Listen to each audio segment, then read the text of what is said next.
Hello and welcome to the trade setup. In this video we are looking at D-Wave Quantum. It is finally time for another update, and on the long time frame we actually have quite a nice bullish structure developing here, and it started with this series of 1 2 1 2 1 2 1 2 setups, followed by a third wave to back up all the previous structure and the validity of it, then a wave 4, and then we were tracking this fifth wave to the upside in the previous video. And I actually even checked, and the previous video I did was on the 14th of July, so right when we exited this support zone that I provided also in the same previous video for a wave 4, where we were still looking for continuation in the fifth wave to the upside. Now we had a little bit of a hiccup because we managed to push higher. We even formed a new high, but it was only in 3 waves, so the validity of the exact count is questionable right now, because in the case of tracking an impulse in the fifth wave to the upside, I would then need to shift this into an ABC structure with an overshooting wave B and having the wave 4 bottom here instead. But even in this case, I could argue that, okay, maybe this wave 1 actually topped here, and then this was the wave 2. So this count could technically work a little, but if I have the wave 4 all the way this large, like nearly, nearly 3 months long, I can really say that, okay, I have a 1-2 setup where the wave 2 is like just a few days long. But there is also an alternative scenario actually, where we could in fact be tracking an ending diagonal within the wave 5, and that would be perfectly fine, and in that case the structure might look even a little better, where I would say that this is a wave 1 up, so we would shift the bottom of the wave 4 here. It is after all the actual low, so technically it was also fine to have here an ABC where the C wave did not create a lower low than the previous wave 4, than the A wave, but that is fine. But regardless, we have here a 1 2, a third wave up, a fourth wave down, and then a fifth wave. But in this case, since we are tracking an ending diagonal, it is a 3-wave structure, also within the wave 3, also within the wave 1, and here within the fifth wave, where it is fine to have a 3-wave move here within the A wave, so it really develops as an ABC structure. Now in both scenarios, we really are tracking the exact same structure within this wave C, so this was more for demonstrational purposes.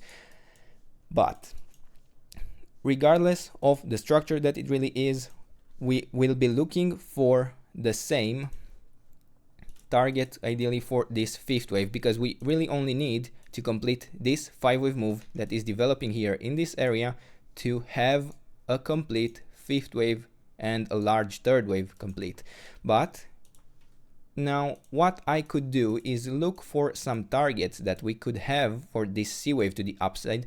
I could try to look for the structure within, but it is honestly a little pointless. There is very little structure, especially within this third wave that is developing. I could give you an idea that, okay, there are a series of 1 2, maybe here another 1 2, then a third wave up, and we would be looking for a series of 4 5 4 5, complete the wave 3, and then a larger 4 5 pattern and complete the overall wave C, complete the overall wave 3. And so that is really why I will not really be focusing on the substructure of this wave C.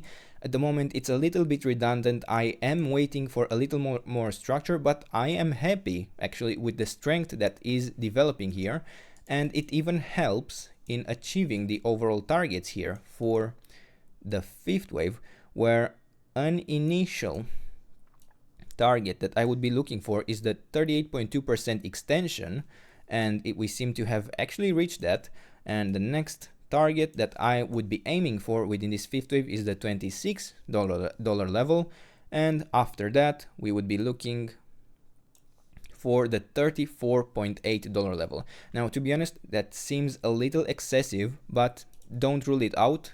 Just look at the structure that has developed here over the last few weeks. It certainly has the potential to even get to that level. And before we actually look for the completion of this structure, we should start to see at least some more weakness, not what is developing right now, where even the RSI is still pushing higher and higher, even on the hourly, even on the 30-minute time frame. So yeah, still further continuation is expected, and we have the targets that we were looking for in that idea. And for example, if I were to look for the ABC idea here, where it is in the diagonal structure idea, the ideal target for the wave C is normally the 100% extension. Now we severely exceeded that. The next target we have would be the 138.2% extension at the $25 level. That also seems to be quite close and within grasp. And after that, I would be looking at the $27.6 level. And again, it is quite a large area of targets. We will need to track more closely to have a more precise target, but right now, as I was saying, too little structure to actually have any reliable interpretation of it. I could maybe argue that we could be looking here for a wave 4, but again, this is a very fragile time frame and we might not get there. We have so far pushed very much with very little retracement, and I wouldn't be surprised if we continue to do so. But if you really are interested in this idea, you could be looking at the levels between the $23 level down to the $21 level. Now a break below that wouldn't even necessarily invalidate the whole setup. It could shift into something slightly different, but it would certainly question the validity of the impulse that would be forming here to the upside within this wave C. And for now, really, there isn't much else to add. These are the levels. This is the trade setup. I hope you enjoyed the video, and if you did, don't forget to subscribe and let me know what else you want me to cover, and I'll do my best to do that in the days and weeks ahead. And until then, I hope you have a nice day, and I hope to see you in the next video. Bye bye.